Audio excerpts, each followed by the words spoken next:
आज हम पढ़ेंगे व्याकरण, पाठ 11। विषय है क्रिया। क्रिया का मतलब होता है जैसे उठना, बैठना, वर्ब, खाना, पीना, लिखना, जाना, खाना, ये सब क्या है? क्रिया है। ठीक है, इसके बारे में आज हम पढ़ेंगे। किसी काम के करने अथवा होने का बोध कराने वाले पदों या शब्दों को क्रिया कहते हैं। क्रिया से ही वाक्य का अर्थ स्पष्ट एवं पूर्ण होता है या पाता है। क्रिया वाक्य की अनिवार्य आवश्यकता है। अगर क्रिया नहीं रहा तो क्या शब्द वो वाक्य या शब्द वाक्य पूरा नहीं हो पाएगा। जैसे रवि काम कर रहा है।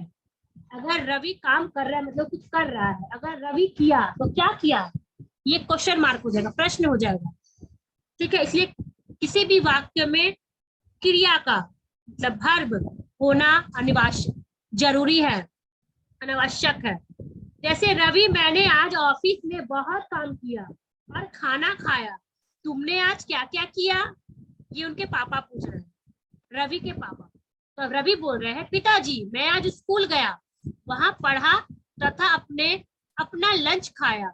मैं गेम्स के पीरियड्स में खेला भी था। संवादों में काम किया, खाना खाया, गया, पढ़ा, लंच खाया, खेला और आदि शब्दों से किसी न किसी कार्य के करने का पता चल रहा है। यही क्रिया शब्द कहलाते हैं। क्रिया की परिभाषा में दो तत्व स्पष्ट होते हैं। Please underline. क्रिया की परिभाषा में कितने तत्व होते हैं? तो क्रिया के परिभाषा में दो तत्व होते हैं। करना मतलब कार्यवाची, दो होना अस्तित्ववाची। जैसे जाना, खाना, पीना, खेलना कार्यवाची है तथा होना अस्तित्ववाची है। क्रिया के परिभाषा कितने तत्व होते हैं? तो दो। एक है करना और दूसरा है होना। धातु धातु से तात्पर्य है क्रिया का मूल रूप। अंडरलाइन। धातु से तात्पर्य है क्रिया का मूल रूप। क्रिया का निर्माण धातु से होता है। क्रिया के विविध रूप किसी न किसी धातु से ही बनता है।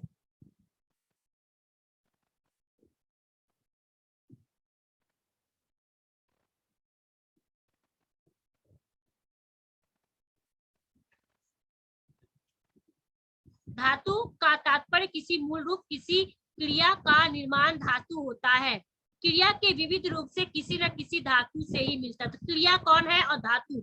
जैसे क्रिया है लिखना, तो धातु क्या है? लिख।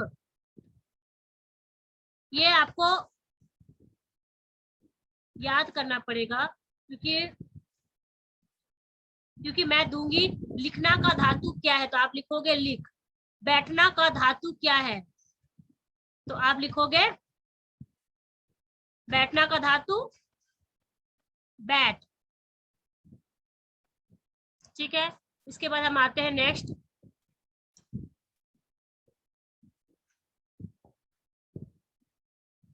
क्रिया के दो भेद होते हैं। एक ऊपर देखी दिया है आक्रामक क्रिया और एक है सकारात्मक क्रिया। आक्रामक का अर्थ होता है बिना कर्म का। एग्जाम में आ सकता है, परीक्षा में। आक्रामक का अर्थ क्या है? तो प्लीज अंडरलाइन। आक्रामक का अर्थ है बिना कर्म का जिन क्रियाओं के साथ कर्म की आवश्यकता नहीं होती उन्हें आक्रामक क्रिया कहते हैं। जैसे रमा खाती है, पंछी उड़ गए, लड़का बैठा है, गाय चढ़ती है। दूसरा है सकारात्मक क्रिया। सकारात्मक का अर्थ होता है क्रम के साथ। जिस क्रिया से आवश्यकता अनुसार कर्म प्रयोग किया जाता है वह सकारात्मक क्रिया कहलाती है। जैसे बंदर ने फल तोड़े, या तोड़े क्या है? सकारात्मक क्रिया है। लड़के ने पुस्तक पढ़ी, या पढ़ी सकारात्मक क्रिया है। उसके बाद ठीक नीचे हम आएंगे काइंड्स ऑफ वर्ब। क्रिया के भेद। क्रिया के दो भेद होते हैं, द्विक्रामक क्रियाएं, दूसरा अपूर्ण क्रियाएं, अंडरलाइन। ऊपर का जो ये आक्रामक क्रिया सकारात्मक क्रिया है, इसे हम पेंसिल से क्रॉस कर दीजिए। ये हमें, ये परीक्षा से रिलेटेड नहीं है, इसको क्रॉस कर दीजिए।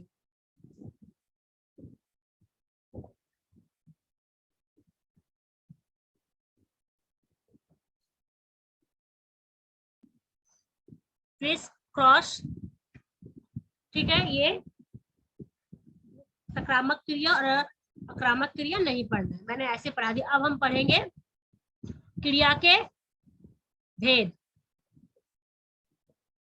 क्रिया के भेद, क्रिया के दो भेद है कर्म की दृष्टि से, ठीक है। कर्म की दृष्टि से, कर्म की दृष्टि से क्रिया के दो भेद होते हैं, द्विक्रमक क्रियाएं और अपूर्ण क्रियाएं। जिन क्रियाओं के दो कर्म होते हैं, मतलब द्विक्रमक क्रियाएं कहलाती है, जिनके दो कर्म होते हैं, ठीक है। जैसे अमित ने सुमित को पुस्तक दी, मतलब यहाँ पे दो व्यक्ति का होना जरूरी होता है। जहाँ दो व्यक्ति हो वहां द्विक्रमक क्रियाएं होते हैं। जैसे राधा और गीता दोनों गाना गा रही हैं, ठीक है। माँ ने बच्चे को दूध पिलाया। उपरोक्त वाक्य में प्रयुक्त क्रियाएं द्विमक है। ऐसी क्रियाओं के साथ प्रयुक्त क्रम, मुख्य क्रम और गौण कर्म होते हैं। प्राणीवाचक कर्म गौण मतलब प्राणी, तथा अप्राणीवाचक कर्म मुख्य कर्म मतलब पदार्थ होते हैं। प्राणीवाचक कर्म के साथ को कारक चिन्ह का प्रयोग होता है और मुख्य कर्म के साथ को चिन्ह नहीं लगाया जाता है। अब आते हैं अपूर्ण क्रिया। आक्रामक क्रियाओं में कर्ता तथा सकारात्मक क्रियाओं में कर्ता तथा कर्म दोनों अपेक्षित होते हैं, किंतु कभी कभी क्रिया अपूर्ण रह जाती है। जैसे मैं देख लूंगा, तो मुझे अवश्य लिखना। क्या लिखना? चिट्ठी। अपूर्ण मतलब ये क्या, यहाँ पर पूरा वाक्य नहीं बनता है। आक्रामक क्रियाओं में कर्ता तथा सकारात्मक क्रिया, कर्ता तथा कर्म दोनों अपेक्षित होते हैं, ठीक है, किंतु कभी कभी क्रिया अपूर्ण रह जाती है। जैसे मैं देख लूंगा, तो क्या देखोगे, यहाँ पर क्वेश्चन मार्क होना चाहिए ना, लेकिन क्या है, खड़ी पाई है, तो ये क्या है, अपूर्ण है। वाक्य पूरा भी है लेकिन पूरा भी नहीं है, इसलिए क्या है, अपूर्ण वाक्य। उसके बाद आता है पूरक, मतलब कंप्लीट, पूरक। अपूर्ण क्रिया के अर्थ को पूर्ण मतलब पूरा करने के लिए जिन शब्दों का प्रयोग करते हैं उन्हें पूरक कहते हैं या पूरक शब्द कहते हैं। तुम मुझे पत्र अवश्य लिखना, मैं उसे देख लूंगा। देखो यहाँ पहले ऊपर में क्या लिखा था, मैं देख लूंगा, तो किसे देखोगे आप, ये बोला था ना मैंने, अपूर्ण है। ये वाक्य पूरा होते हुए अपने आप में पूरा नहीं है, ये क्या है, पूरक। मैं उसे देख लूंगा, ठीक है। उपरोक्त वाक्यों में पत्र तथा उसे पूरक का कार्य कर रहे हैं, मतलब पूरक क्या, ये पूर्ण शब्द है, कंप्लीट शब्द, वाक्य, कंप्लीट वाक्य है। उसके बाद हम पढ़ेंगे संरचना की दृष्टि से। संरचना की दृष्टि से क्रिया के भेद। पहले था कर्म के आधार पर, पहले हम क्या पढ़े थे, कर्म की दृष्टि से क्रिया के दो भेद है, और यहाँ संरचना की दृष्टि से कर्म के भेद है, ठीक है। पहले क्या था, कर्म के आधार पर, और दूसरा क्या है, संरचना के आधार पर भेद।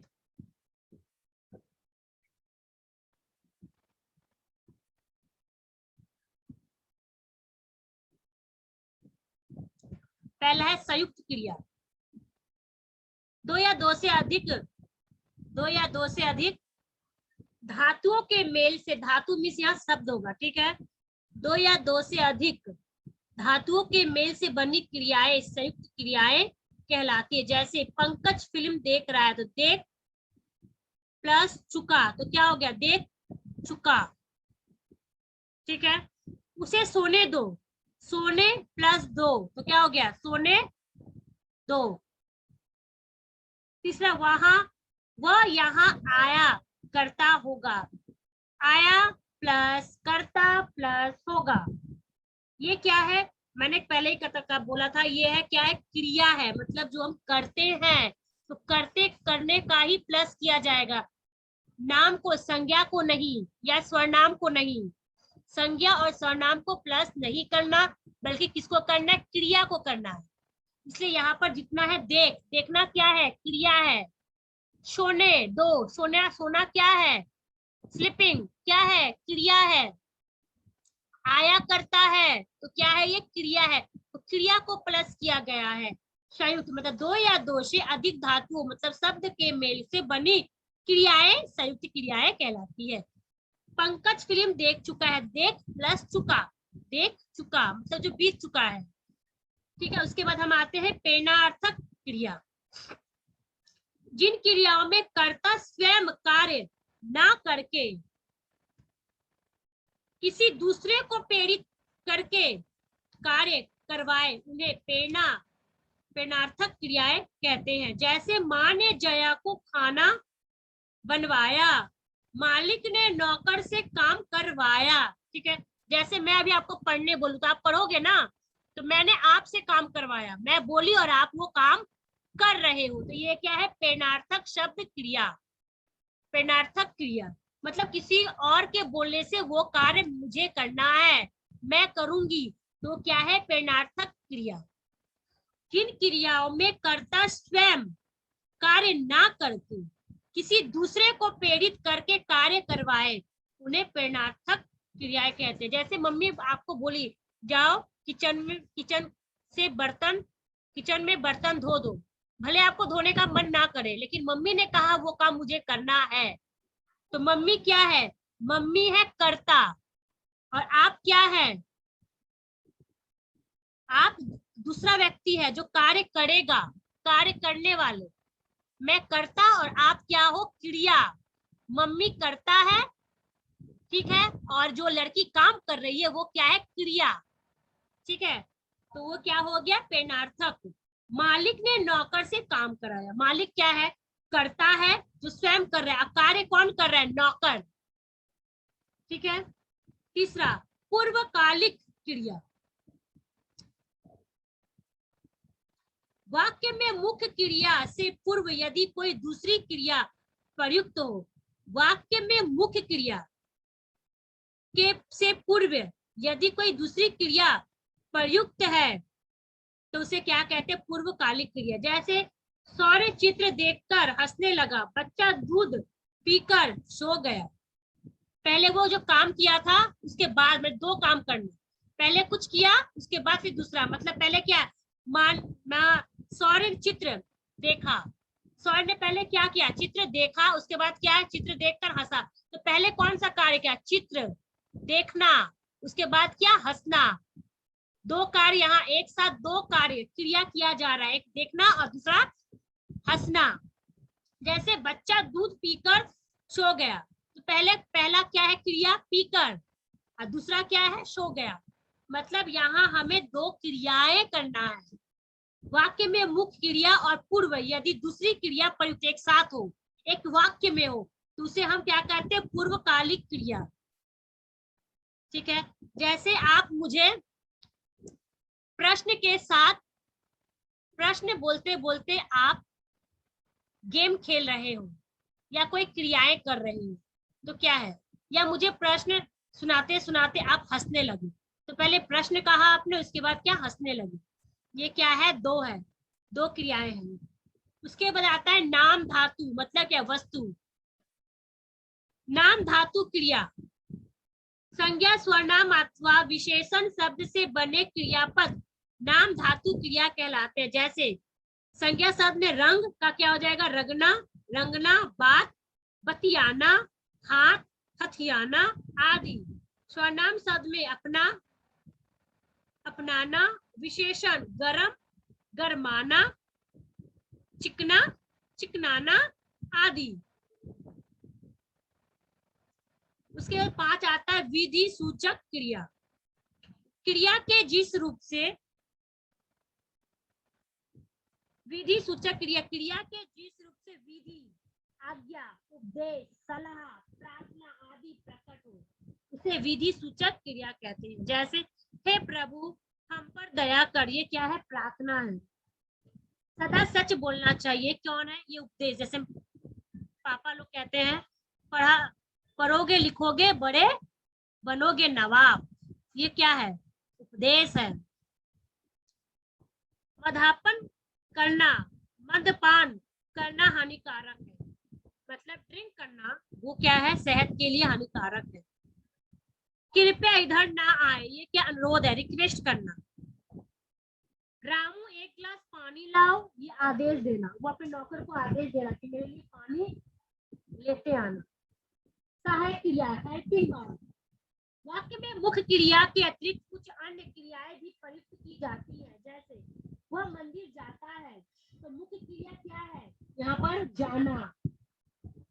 तोता उड़ रहा है, तो यहाँ पर मुख्य क्रिया क्या है? उड़ जाना। ठीक है, लेकिन तो वह मंदिर जाता है, तो सहायक क्रिया क्या है? ये पैसे अंडरलाइन कीजिए। जैसे मैं दे दी कि वह मंदिर जाता है, तो इसका मुख्य क्रिया कौन सा है? तो आप बोलोगे जाना। अगर मैं बोली सहायक क्रिया कौन सा है, तो आप लिखोगे है। पैसे से अंडरलाइन कीजिए।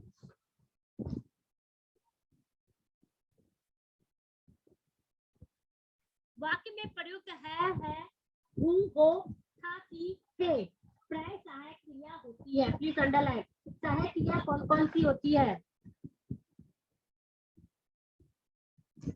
सहायक क्रिया कौन कौन सी होती है? तो सहायक क्रिया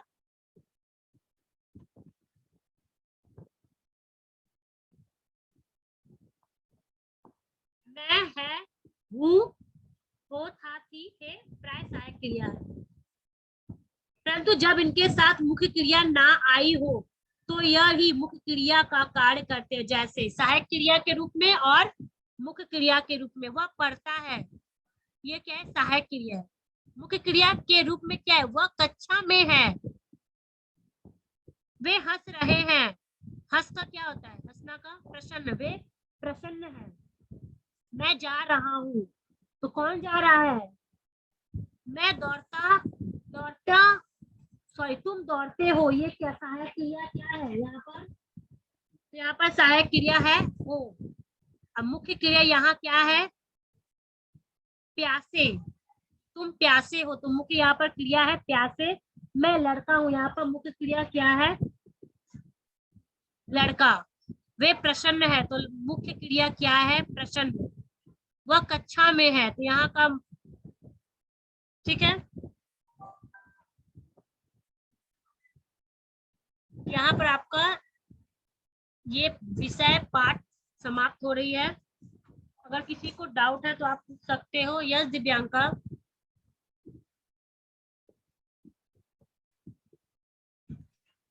हाँ मैम, मैम आप क्या नाम धातु क्रिया के उदाहरण को वाक्य में प्रयोग कर सकते हैं? नाम धातु क्रिया को वाक्य? हाँ मैम, जैसे रंगना, अपनाना, ऐसे। हाँ, कर हाँ मैम, एक सकते हैं। बताइए, मुझे समझ नहीं आ रहा है। किसका? एक बताओ मुझे। मैम जैसे आप बताइए अपनाना का। मुझे अच्छाई अपनाना है, अब बुराई को त्याग करना है। अच्छा। बुराई को त्यागना है। ठीक ओके है। मैम। ओके, इप्सिता।